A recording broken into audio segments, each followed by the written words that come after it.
For decades, Europe believed that major war on the continent belonged to history. The Cold War had ended, borders seemed secure, military budgets shrank, and many governments focused on economic growth rather than military power. But in the heart of Europe, one nation never fully accepted that assumption. Today, Poland is undertaking one of the most ambitious military buildups in modern European history. It is buying hundreds of tanks, hundreds of artillery systems, advanced fighter jets, attack helicopters, long-range missile systems, and it is spending a larger share of its economy on defense than any other NATO member. Why? Why is Poland moving faster than Germany? Why is it spending more than many larger economies? And why has it turned to South Korea, rather than Europe, for some of its most important weapons? This is not simply a story about military hardware. It is a story about geography, history, fear, memory, and a nation determined never to be caught unprepared again. To understand modern Poland, you must first understand its geography. Few countries in the world have experienced what Poland has. Situated on the North European plain, Poland occupies territory that has historically served as a corridor between major powers. Unlike countries protected by mountains, deserts, or oceans, Poland sits on relatively open terrain. For centuries, armies marched across these lands. Wars were fought over them. Empires competed for control of them. And repeatedly, Poland found itself trapped between larger and more powerful neighbors. In the late 18th century, Poland disappeared entirely from the map after being partitioned by surrounding powers. More than a century later, it regained independence. But the challenges were far from over. In September 1939, Nazi Germany invaded from the west. Weeks later, the Soviet Union entered from the east.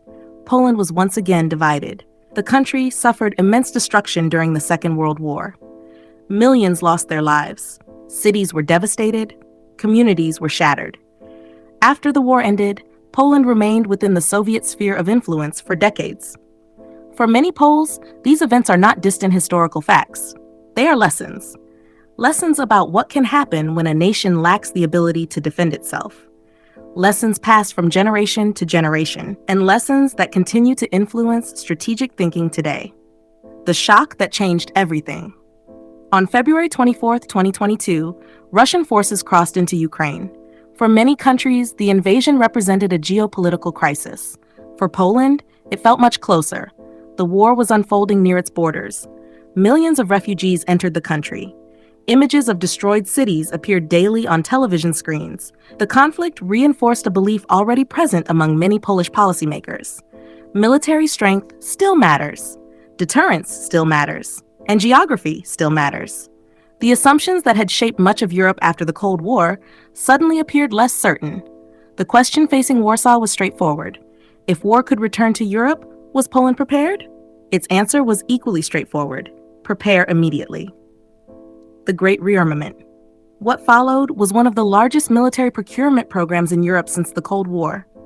Poland began purchasing equipment at a pace that surprised even defense analysts.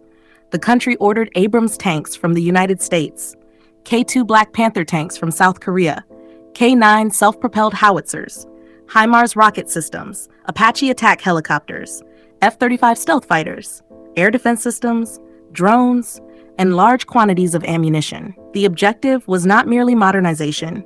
Poland already possessed a military. The objective was transformation. Wars in Ukraine demonstrated the importance of mass. Large numbers of troops, large stockpiles, large quantities of equipment. Military planners increasingly recognized that modern warfare could consume resources at astonishing speed.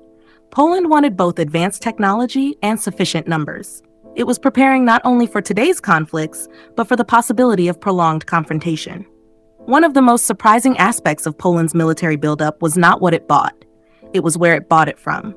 For decades, European nations often looked to the United States, Germany, France, or domestic industries for major defense purchases. But Poland increasingly turned toward South Korea. Why? The answer was speed. Following Russia's invasion of Ukraine, demand for military equipment surged across Europe. Production lines became crowded. Waiting times increased. Many governments found themselves competing for limited manufacturing capacity. South Korean defense companies offered something valuable: rapid delivery. Equipment could arrive far sooner than many competing alternatives. For Polish leaders, speed mattered. Every year spent waiting was another year of vulnerability. The partnership expanded quickly. What began as procurement evolved into a strategic relationship involving industrial cooperation, technology transfer, and long-term production plans. In many ways, the Poland-South Korea Defense Partnership became one of the most important military relationships to emerge from the war in Ukraine. Poland's military buildup is not occurring in isolation. It forms part of a broader effort to strengthen NATO's eastern flank. This includes border fortifications, military infrastructure, surveillance systems, logistics networks, and rapid deployment capabilities. At the center of many discussions lies a narrow stretch of territory known as the Suwalki Gap. This corridor connects Poland and Lithuania, while separating Belarus from Russia's Kaliningrad enclave. Military planners have long viewed it as one of NATO's most vulnerable areas. If conflict ever erupted between NATO and Russia, the Suwalki Gap could become strategically important. Poland's growing military capabilities are therefore about more than national defense. They are also about strengthening the alliance's overall deterrence posture. The message is simple. Potential aggressors should understand that any attack would carry enormous costs. A shift in European power. For decades, discussions about military leadership in Europe often focused on countries such as Germany, France, and the United Kingdom. These nations possessed large economies, advanced industries, and influential armed forces, but the strategic center of gravity may be shifting. While many Western European countries spent years reducing military capabilities after the Cold War, Poland moved in the opposite direction. Its defense spending increased dramatically. Its procurement programs accelerated. Its military ambitions expanded. This does not necessarily mean Poland is replacing Europe's traditional powers, but it does suggest that Eastern Europe is becoming increasingly important in shaping the continent's security future. The countries closest to the war in Ukraine often perceive threats differently than those located farther west. And those perceptions are influencing defense policy. Perhaps the most revealing comparison in Europe today is not between NATO and Russia. It is between Poland and Germany. Both countries witnessed the same invasion of Ukraine. Both face the same deteriorating security environment. Both are members of NATO. Yet their responses have been remarkably different. Germany reacted with what then-Chancellor Olaf Scholz called a Zeitenwende, a historic turning point. A special 100 billion defense fund was announced. Military spending increased. New equipment was ordered. Yet progress often moved through lengthy political debates, procurement procedures, industrial consultations, and budget negotiations. Poland chose a different path. Warsaw acted with extraordinary speed. Defense spending surged beyond 4% of GDP. Large procurement contracts were signed within months. Equipment began arriving almost immediately. The contrast reflects something deeper than policy. It reflects history. For decades after World War II, Germany built a political culture that viewed military power with caution. Economic strength became the foundation of national influence. Military expansion was rarely seen as the first answer to a security challenge. Poland emerged from history with a different lesson. Repeated invasions, occupations, and foreign domination created a strategic culture built around preparedness. For many Polish leaders, the greatest danger is not spending too much on defense. It is discovering too late that you spent too little. The difference can also be seen in the skies above Europe. Germany continues to invest heavily in the Eurofighter, supporting domestic industry while helping preserve Europe's long-term aerospace capabilities. Poland has taken another route.